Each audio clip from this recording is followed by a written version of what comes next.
गरुड़ पुराण के अनुसार मृत्यु के बाद आत्मा की यात्रा का वर्णन विस्तार से किया गया है। इसमें बताया गया है कि आत्मा शरीर छोड़ने के बाद कौन कौन से मार्ग और प्रक्रिया से गुजरती है।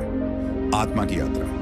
1. मृत्यु के तुरंत बाद जब व्यक्ति की मृत्यु होती है तो उसकी आत्मा शरीर से निकलकर सूक्ष्म शरीर धारण कर लेती है। यह सूक्ष्म शरीर कर्मों के आधार पर अपनी यात्रा शुरू करता है।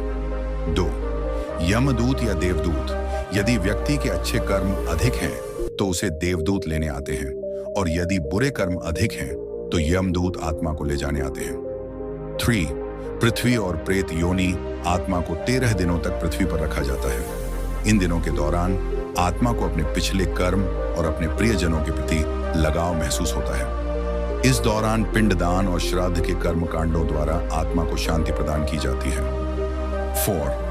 यमलोक की यात्रा। 13 दिनों के बाद आत्मा यमलोक की यात्रा करती है।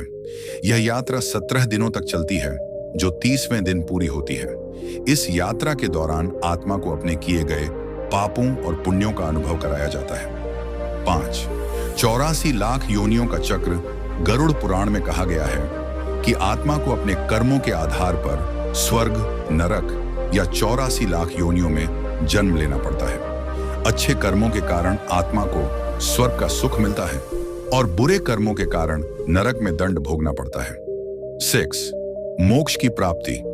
यदि आत्मा ने अत्यंत पवित्र कर्म किए हैं और भगवान का ध्यान किया है तो उसे मोक्ष की प्राप्ति होती है। मोक्ष का अर्थ है जन्म और मृत्यु के चक्र से मुक्ति।